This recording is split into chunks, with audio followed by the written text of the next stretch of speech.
You may have watched my other video on how to build this. I want to talk through some of the major downsides that I've found with this particular dragon fruit trellis. I want to show you the new kind that I'm building because I've got 4 new dragon fruit varieties and I'm going to plant. I'm going to show you how it's all done. Let's get busy.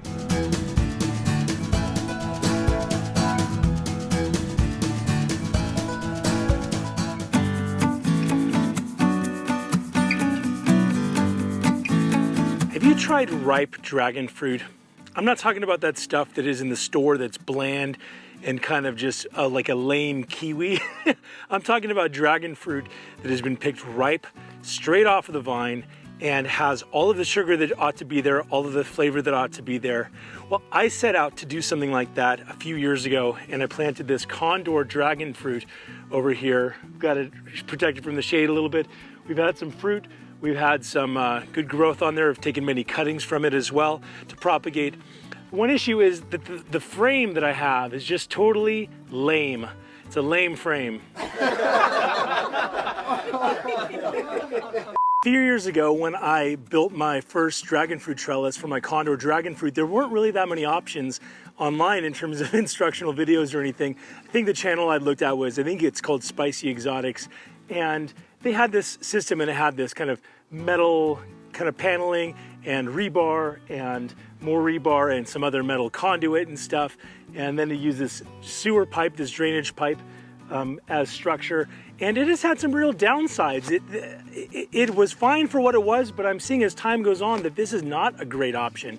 Here's some real problems with this, especially if you watch my old video, you saw me construct this. I want to tell you some of the issues that we're having with it. So this has served as a structure. It's supporting generally the weight except for the leaning that's happening here. That's probably the most obvious thing that's wrong with this is the fact that this pipe just leans over time, whether it be from weight that's pulling on it or wind that's pulling on it or whatever's happening. I'm just worried about its longevity, and really I'm kind of having to resort to propping it up. Another has to do with this metal structure. We put a hose on here to keep the dragon fruit from touching this structure and getting hot, getting heat. It conducts through metal very quickly. But nothing's even really resting on this hose. It's all kind of resting in here, and you see where the dragon fruit is touching this metal, how it's got this scarring that's going on or this burning that's going on. As this heats up, it's digging into the flesh of this dragon fruit because it's hot and because it's skinny. Same thing is happening here where this rebar is touching. You can see it's kind of carved a little way in there, and that's happening all around. That's a bad thing. Something that is kind of a mixed blessing is the base of this thing. The base of this is half of one of these water barrels, and it's great in terms of how squat it is and how wide it is, but it's also this blue, and I don't want blue. I didn't want to put it out in the middle of my orchard, so that I've ended up hiding it back here behind this guava and this pomegranate, and I scar myself on this thing because it's got all these spikes, this pomegranate. So I'm not coming back here, I'm not able to help it pollinate and all of this stuff. And so I have another option for a dragon fruit trellis. So we're gonna go from this type of dragon fruit trellis to this one. This model of dragon fruit trellis alleviates a bunch of the issues that the other one has. Namely the top. That's probably the biggest difference. Instead of that thin wire that cuts into the dragon fruit as it's laying over the top, this 2x4 Redwood is nice and broad, and so that way it's not going to cut into the fruit. It's a little bit more compact, so the dragon fruit's going to be able to lean straight over, so it's going to take up a little bit less of a footprint. It also, because it's wood and not metal, it's not going to heat up the same way that metal would. Wood's a great insulator. And so those are the reasons why I'm really excited about this method over the other one.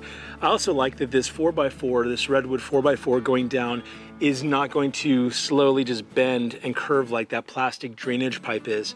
So I'm really enthusiastic about this. Something that you might notice here that's different at the bottom is that I have this squat pot, this 20-gallon nursery pot, which is great.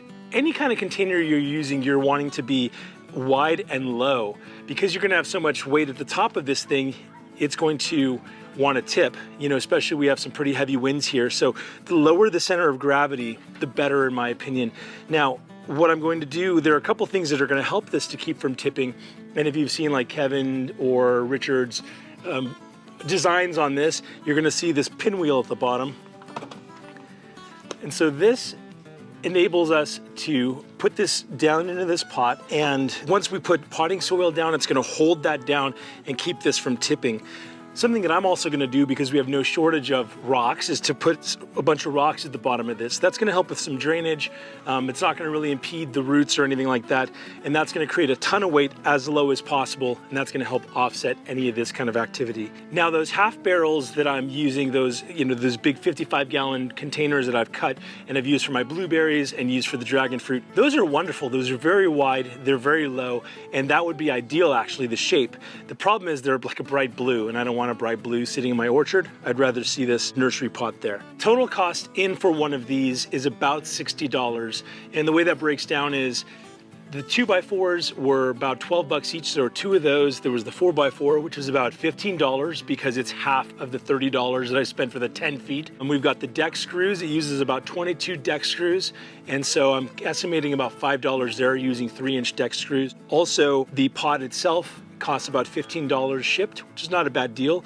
And the potting soil that's going to go in here costs about another $5. So all in all, around $60. Not cheap, but this method is something that I built so that it would last. I used something that'll withstand the sun.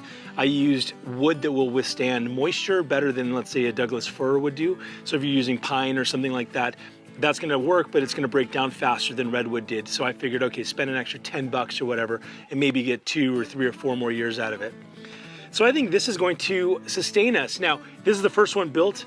I've got, Evan, for this part, I want you to just show those like 5 or 4 other ones appearing. One by one, like dink, dink, dink, dink. Okay. Now I just need to build the tops for these, screw these on, take them up into the orchard, place them where I want them to go, put in the rocks and the potting soil, plant my dragon fruit, water them in, and watch them grow.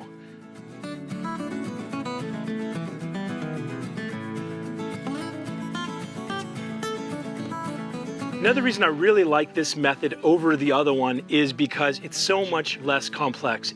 Way less parts that are needed, way less complexity and kind of measuring stuff. This is simple. 2x4s are cut into 4 9-inch lengths, 5 18-inch lengths to go on the top, and then you've got your 4x4 in the height that you want. 4 feet works fine, 5 feet works fine.